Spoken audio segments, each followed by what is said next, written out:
Hey everybody, welcome to the stream. God bless you all.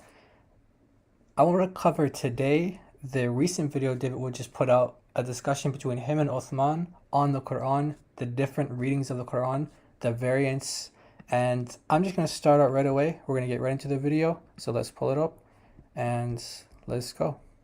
This is a moron doesn't know what a Qira'at is, right? Yeah. Let me explain it. Are there textual differences? Let me explain it, bro. There are textual differences. Listen. Textual differences. It's been corrupted. So you can't listen. This is the problem with him. You can't listen, right? Now, when you look at the Torah, are there different verses? Are there different lines? And I have a whole book on the Dead Sea Scrolls and the Standard Torah and the differences between them. So it is not just that they're different recitations. Now, his father, for example, he recites in Shu'bah and Asim, and somebody else will recite in Hafs and Asim. Those are all in accordance to one Mus'haf, the Uthmani Mus'haf. All right, so that's the first part. He's going to repeat that again, so I'm going to fast forward there. I think it's around this time. And so his claim is that all of these different readings that they accept are all according to this one Mus'haf, the Uthmani Mus'haf. And we're going to examine that claim, see if that's true, or was he telling a lie? So let's play this part, and then I'm going to pause and show some evidence. Differences of Qira'at continue on the Mus'haf Uthman. Even today, every Qira'at has, you know the three conditions of a Qira'at? One second, just let me read this so I can put it down. Okay, so he's about to now get into the three conditions of what makes a reading an authentic reading. And let's just do some myth busting. So the three conditions that Muslims have on what's an authentic reading. First one, it has to be, like he said, it has to be in the script of the Uthmanic Mus'haf. So the codicy of Uthman, it has to be in that type of let's say font. I'll show you guys an example. So let me just show my other window here. Just bear with me a moment. Okay. All right. So I gave an example. I have an example here on the screen. You guys can see. So actually, matter of fact, let me make my mouse bigger. Let's see if this helps. Okay, let me make the cursor. There we go. So hopefully that's easier to see.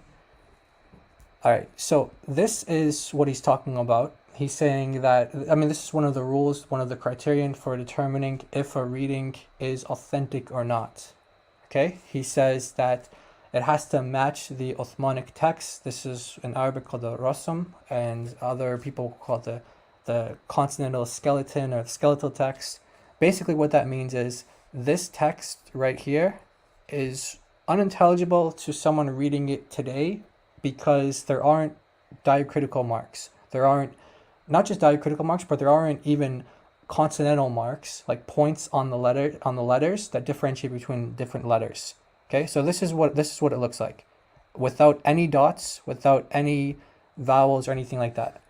So one possible way to read this, by the way, this is an example in the Quran. It's in chapter 2, verse 2, and so this is one possible vocalization. So this is the one that we find in the Quran, and this is the reading. That book has no doubt in it. That book has no doubt in it, and you can see how the letters are kind of filled in. So there's a dot above this letter. You have all of these different sort of dots, and like here's the blank. This is like the skeletal, the blank text, and then this is one possible way to read it. This is how it's vocalized in the Quran today. So you can take this text right here. You can take this text and you can vocalize it to make it say that book has no doubt in it. However, you can take this same text in the Uthmanic text, and you can vocalize it another way. That kebab has no oil in it. That kebab has no oil in it. So one, let me zoom out a little bit. Try to get it all in there. Let's see. Okay, so I don't know how I can get the full, it's not really cooperating with me, sorry guys. Okay, all right, I think this might work. So this is the Uthmanic text.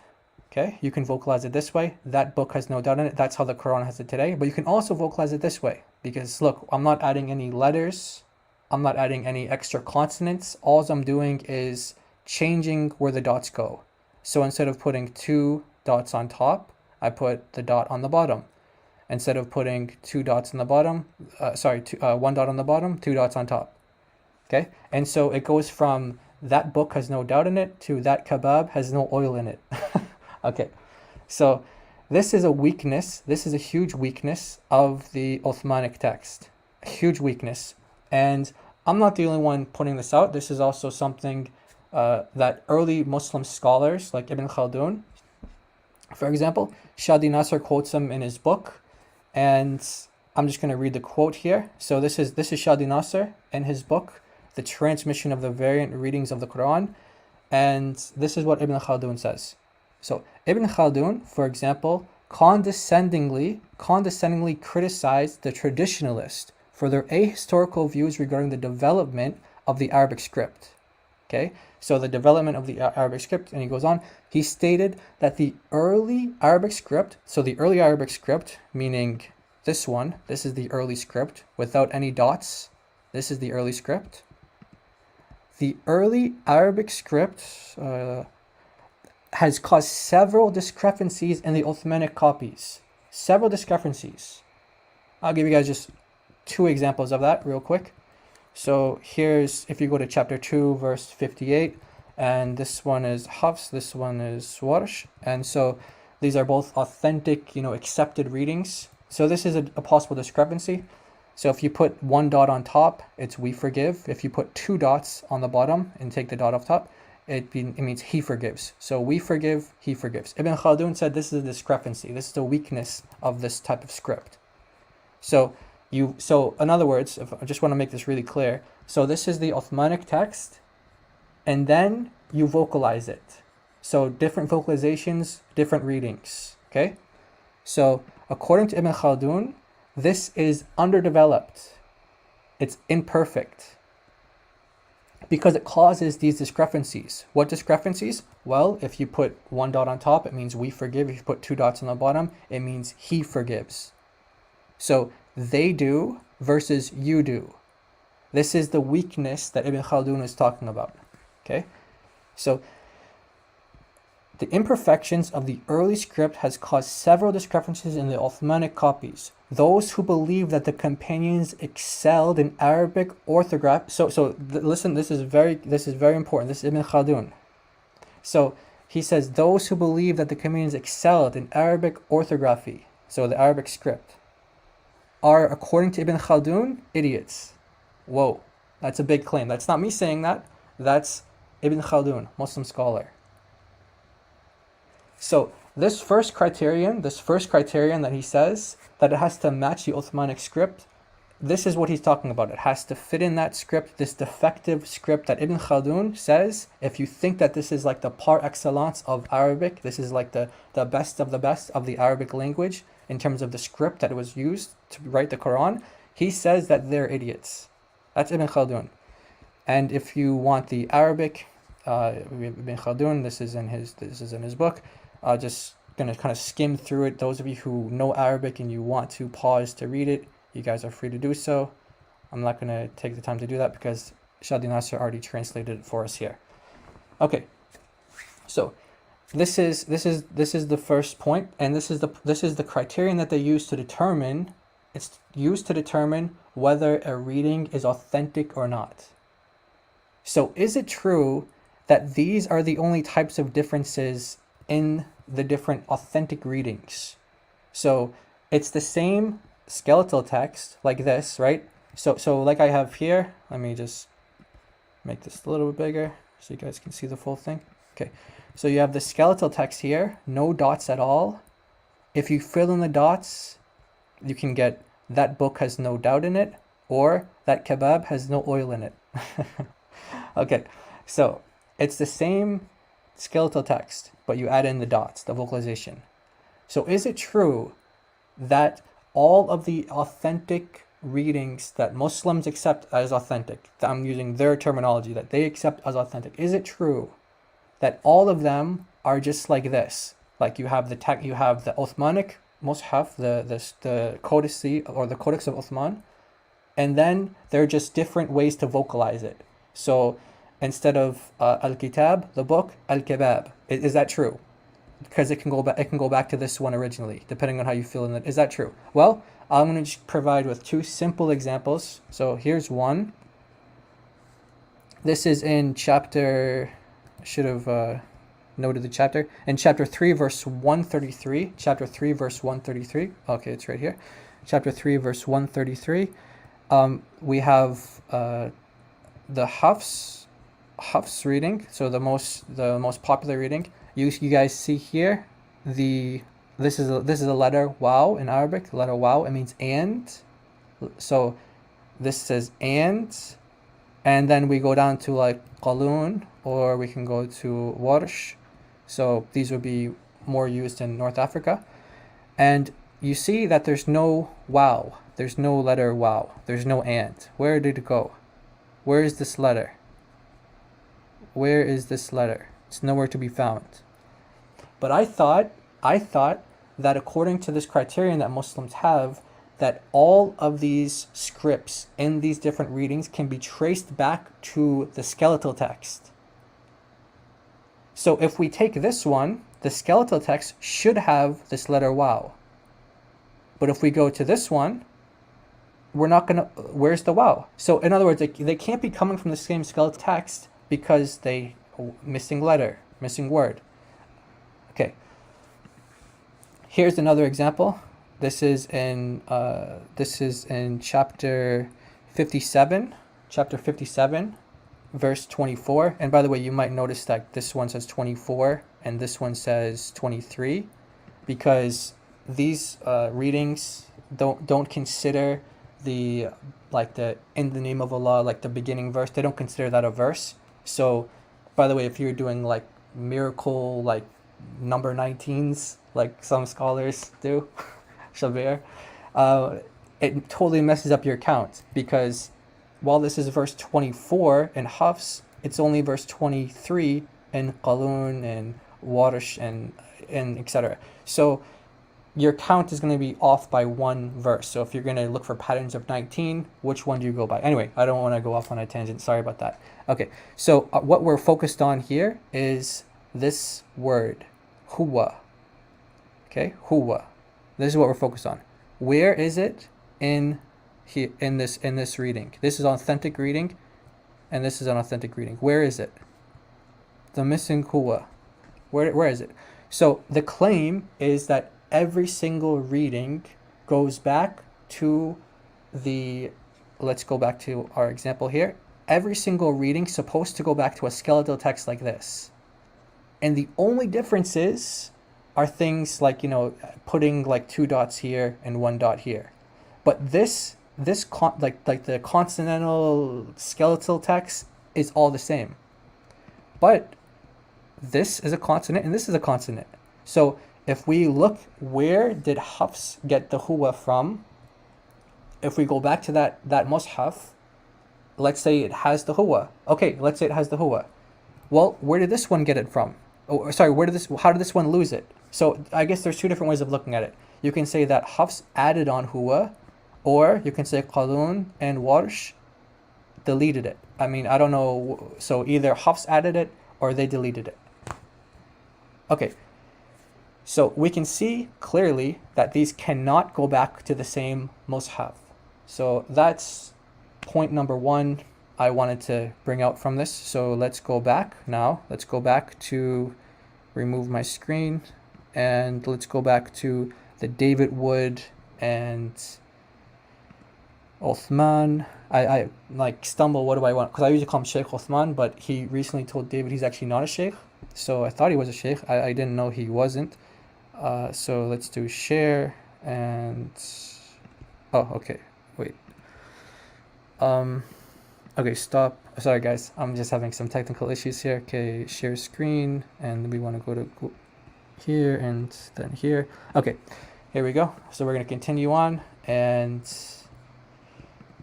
let's continue. So this is commentary on the verse, Surah 33, verse 6. The Prophet is closer to the believers than their own selves, and his wives are their mothers. He says, in spiritual relationships, the prophet is. Read this so I go. Has, you know the three conditions of the Qira'at? Okay, sorry about that, guys. There is one more point that I wanted to make because there are three conditions. I only covered one of them. I'm not going to do extensive time on all three of these conditions, but the second condition is that it has to be grammatically correct. So the first condition is that it needs to match the Uthmanic script. We saw that that's not true, that these authentic, quote unquote, according to the Sunni standards, that these authentic readings cannot go back to that same mushaf. They can't go back to that same one because they have different, some of them have added words or deleted words depending on your perspective. So the second criterion, as you said, there's three. The second one is it has to be grammatically correct. Now, this one is really a big hoax because all of you who have discussed with Muslims before about Arabic grammar and whether there are grammatical mistakes in the Quran, they're going to tell you that the Quran is the definer of Arabic grammar. Like, this is the standard. The Quran is the standard. So how can you judge the Quran by Arabic grammar if the Quran is where we derive Arabic grammar from? But this is like people, this is like the mainstream view today. However, there are early Muslims who didn't take this perspective and they actually believe that there are grammatical issues. There actually are grammatical issues. So let's go to the famous deleted interview. I don't know if this is smart to switch the windows like this. Hopefully I don't mess things up too badly. So we're at 522. So check this out. Okay, famous deleted interview right here. Dr. Yasser, he means, I understood that, and the first thing I thought about was mushkil from a grammatical perspective, the ayat. Like some of the mufassirun and some of the nuhat, they used to use that language as problem from a grammatical perspective. Exactly. So the early commentators of the Quran, the early Muslim scholars, would often point out grammatical issues in the Quran. So remember, he said that the second criterion for authenticating a reading in the Quran is that it has, well, he didn't say this, but this is what he's referring to, that it has to be grammatically correct. And then the third one, and then we're going to get back to the David Wood interaction with him on this, on the back to them. The third one is that it has an authentic chain, which is another hoax because you can have a perfectly authentic chain for something, but the content might be disputed. So a perfect chain, in other words, according to all their Islamic sciences and standards, it's correct, it's sahih, but the content can be disputed and it's gone. So the chain is not really important at all. And we're going to get into that more. We're going to get into this more about the chain because he comments on it again, and then we'll go into greater detail there. So now, let me go back and hopefully mess things up. The differences of Qira'at continue. Okay. On the Mus'haf Uthman. Even today, every Qira'at has, the three conditions of the Qira'at? One second, just let me read this so I can put it down. So this is commentary on the verse, Surah 33, verse 6. The prophet is closer to the believers than their own selves, and his wives are their mothers. He says, in spiritual relationships, the prophet is entailed to more respect and consideration than blood relations. In some qira'as, like that of Ubay ibn Ka'b, occur also the words, and he is a father of them, which imply his spiritual relationship and connection with the words, and his wives are their mothers. So in his qira'ah, so he's his saying, qira'ah, wait, extra words. Hold on. Now, this is your ignorance again. Bring me the ayah. David Wood's going to get done another time now. Yeah, because you're Ubay, ignorant. because Ubay ibn Ka'b screwed up. Because you didn't understand the hadith. That's the problem. Okay. There you go, right there. That's the note. That's the verse. So the note is For some strange reason, 7-4. For some strange reason, Ubay ibn Ka'b had extra words in his. He did not have extra words. Hold on, I'm showing. Notice he's saying that Ubay did not have extra words. He did not have extra words. That's going to be really important because he emphasizes on this over and over again.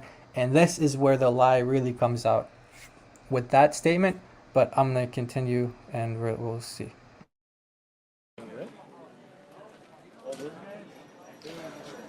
كان الله بما يعملون بصير. والنبي صلى الله عليه وسلم ولي للمؤمنين من أنفسهم وأزواجهم وأمهاتهم. Here, in this recitation of Ubay ibn Ka'b, which again this is one of the shad recitations, meaning this is not established from the mutawatir ahadith, which you don't know anything about, but what can I do? All right. So when he says this is a shad, this is an irregular reading. It's not the mutawatir. Do I want to go into the mutawatir? Let me see. Do I want to go into mutawatir? Okay, I will. Okay, so here we go. Let's go into mutawatir.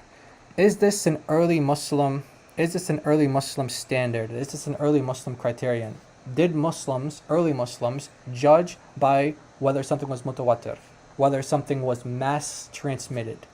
Is that actually an early Islamic standard or not? Let me just play something from a sheikh. This guy, his name is Sheikh Akram Nadwi, and let's see what he has to say. So we're going to stop sharing that, and we're going to share screen. Okay, just a second. Let's see what the sheikh has to say about mutawatir. If what Uthman is saying is actually true. Let's see. All right. Full screen. Let's listen to what he says. It's only 3 minutes and 41 seconds. I'm just going to let it play out and then comment on it after. Mutawatir basically means number of the people who report the hadith. So if they report such a huge number that they cannot lie or they impossible to agree on a mistake, that will be mutawatir. And less than that is called ahad, because generally the one or two people narrate, they call ahad. But this idea of mutawatir and ahad, again actually came into Islam from non-Islamic sources. I know I said let it play out, but I had to comment. He just said that this concept of mutawatir and ahad doesn't come from Islam. It comes from non-Islamic sources. Whoa. People of the hadith, they never divide hadith into mutawatir and ahad. People like Sufyan Thawri or Ibn Uyayna, Imam Shafi'i, Malik, Abu Hanifa, then after that Bukhari, Muslim, Tirmidhi, Nasai, none of them ever use the word mutawatir. Never. Some of them use the word mashhur, but mashhur has another meaning, dictionary meaning. Does not mean the mashhur that people say. This never had been. The first time when it was made part of the hadith science was done by Khatib al-Baghdadi. Khatib al-Baghdadi died in the year 462 or 63. You can see after such a long time. Okay, he's saying that this concept of mutawatir that Uthman just appealed to, doesn't actually come into Islam until roughly 400 years after the death of Muhammad. Imagine, 400 years after the death of Muhammad. That's when Muslims started to use this way to, test something's reliability on mutawatir. Meaning, is there mass transmission? And this time, I mean it. I'll just let it play out. I'll just let him talk. Before that, nobody includes mutawatir into usul hadith. First, mutawatir was introduced by mutakallimin. Then after that, adopted by fuqaha in usul fiqh for a purpose, because they want to make who's kafir, who's not kafir. So the best is make a measurement. The whole purpose was if somebody denies mutawatir, he's kafir. So in Islam. So this came later on. The knowledge really is a sound knowledge and non-sound knowledge. That's how Muslims have been following. If knowledge is sound, you should follow it.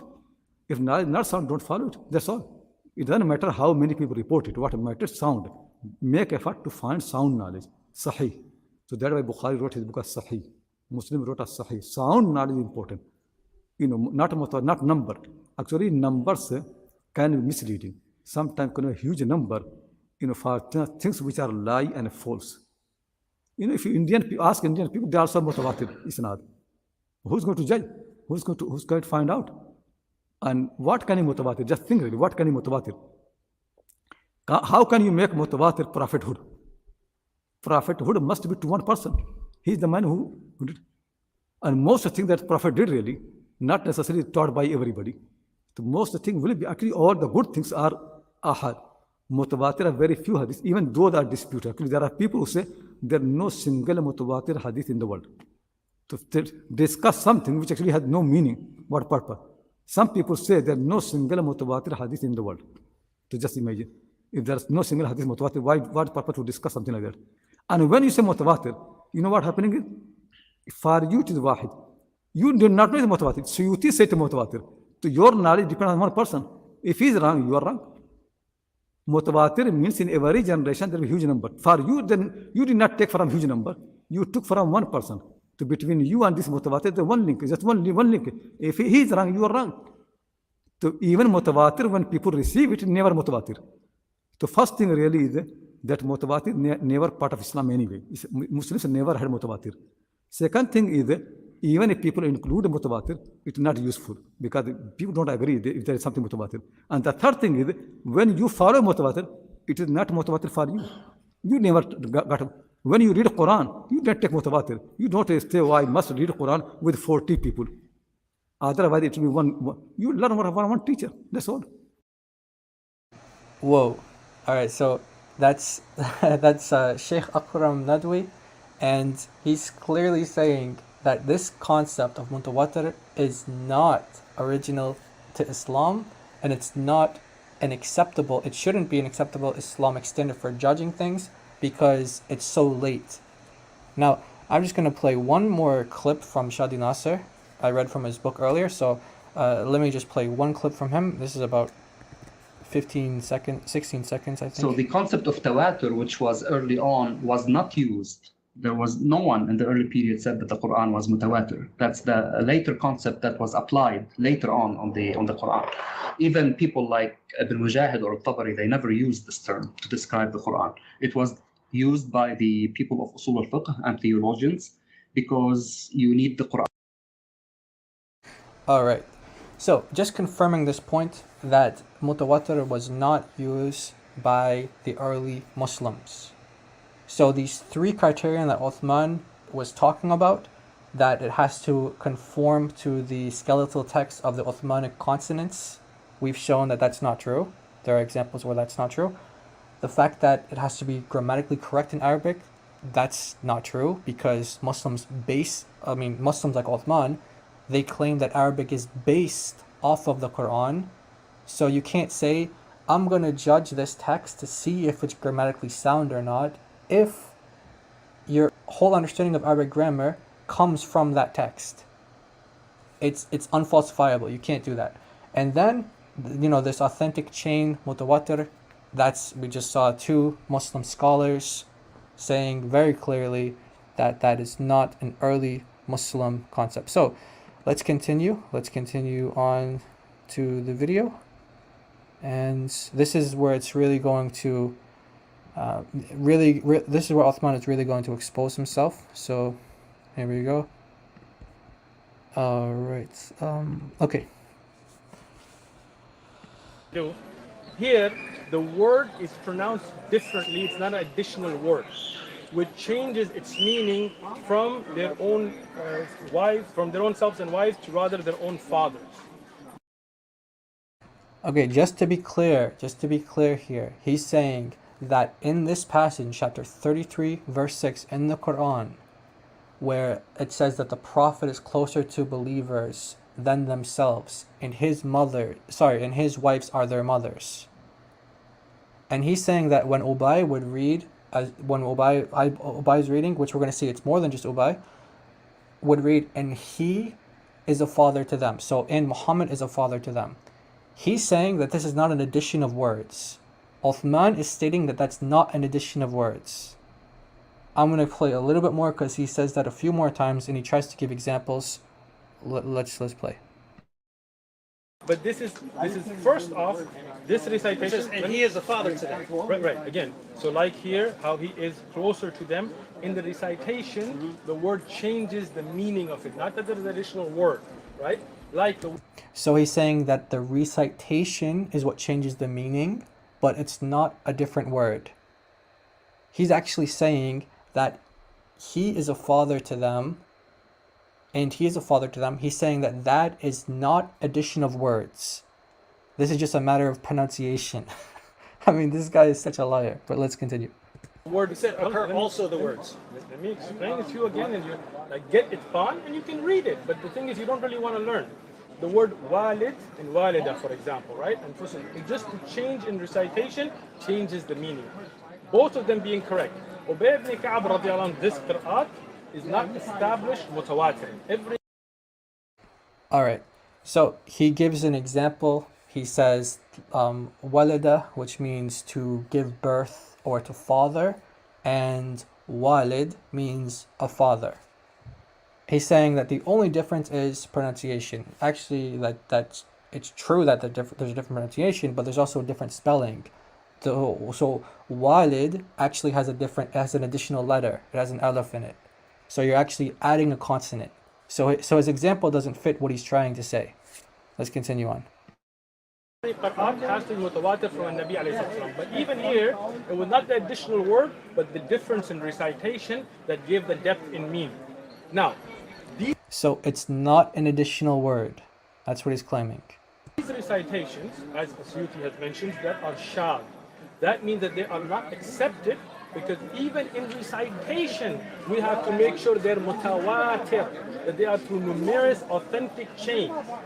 Those that are through authentic numerous chains, they do not have additional words, because they all have to go back to one mushaf. Mushaf of Uthman radiallahu. Any recitation that may be attributed to anybody that does not go back to the Mushaf of Uthman is rejected. Sorry, Dave. So if other More if time. Muhammad All right. So we've already refuted that claim.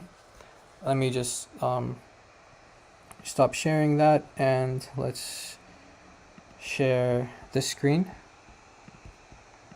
Okay. So we've already refuted that claim. So now let's go to the readings. Well, this is what David Wood is talking about, by the way. This, and it says Ubay would also read the words, and he is a father of them, in that passage in chapter 33 verse 6. And according to Uthman, this is not an addition of words. It's actually just elongation of like a vowel or something. So it says, so the verse says, Muhammad is closer to the believers than themselves, and his wives are their mothers. And he's saying that apparently if you like elongate a vowel in Arabic, then it's like, and his wives are their mothers. That elongation, like that means he's also a father to them. That's what he's really suggesting that. Like, it's crazy. But let's just go to it. So this is the encyclopedia of the different readings of the Quran. Have the page open here, and we have in the Arabic, it says that in the Mus'haf of Ubay and Ibn Mas'ud and Ibn Abbas, they would all read it as, and they would have these additional words, not just pronunciation, like Uthman said, not just pronunciation, but they would have these additional words, and he is a father to them. So these are additional words, not like Uthman said, it's just a matter of pronunciation. Let me see. I have I tried to bring up an example. So this is the example that he gave. He said like walada, so, and walid. So walada is the verb meaning to give birth, to father, and walid means a father. He's saying that that's the difference. That's the difference. I mean, this guy is such a liar. I think a better example would be walida and walid. So the verb meaning to give birth, and then a son. This is where you have the same consonants. The only difference is vocalization and vowels. Okay, so he said that this is not an addition of words, and we just found out that it is an addition of words. You can see clearly you have, and he is a father to them. These are all words. It's not just a matter of pronunciation. Now, there are a bunch of people who read it like this. I don't want to go through all of them. I think there's about 7 of them in total. There's about 7 people. So Omar, the second caliph, Omar, said he used to say this verse like that. It says he used to read this verse in that way. where, and he is a father to them. So Omar, the second caliph, used to read it like that. Ibn Abbas used to read it like that, which we just said which we just saw in the other dictionary. Mujahid used to read it like that. So, I mean, there's about 7 of them here. This is a Suyuti. And if you guys want to, let me just scroll through. For those of you guys who know Arabic, you guys want to see this, just pause and read. Okay. So, here we have Ibn Kathir. In this discussion that David Wood had with him, he made it clear that he only accepts what Ibn Abbas says if Ibn Kathir narrates it. Well, that's not his only criterion, but he did state very, like, he made this implicit standard, this implicit criterion, that if Ibn Kathir says something that Ibn Abbas says, then he'll believe it, then he'll take it. So this is Ibn Kathir. This is Ibn Kathir on chapter 33, verse 6. Okay? Chapter 33, verse 6. So, what does Ibn Kathir say? He says that Ubay, by the way, Ubay is not just some random guy. Muhammad said that there's 4 people to learn the Quran from. One of them is Ubay. So he's not just some like small guy. This is huge. One of the 4 people you're to learn the Quran from is Ubay. And Ibn Abbas. Ibn Abbas. According to Ibn Kathir. So Uthman has to accept this now because Ibn Kathir is saying that Ibn Abbas says this. What does Ibn Kathir say about Ubay and about Ibn Abbas? He says that they both used to read the verse and he is a father to them. So we have, I mean, it depends how you want to count Arabic words. I mean, because the preposition is attached to the word. So you could say this is 1, this is 2.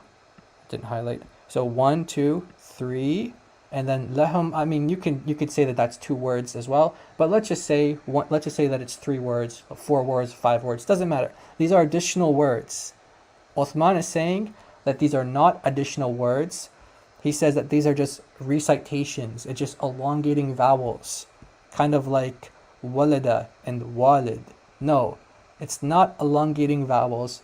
It's adding words. So Uthman lied to David. He's been lying to him over and over and over again. And that's basically what I wanted to do. I just wanted to document that, show it to you guys. Hopefully that was beneficial. Sorry that wasn't in full screen. I just realized it now. But yeah. So thanks everybody for watching. God bless you all. Hope that you have a great rest of your days, evening, nights, wherever you are in the world. Everybody take care.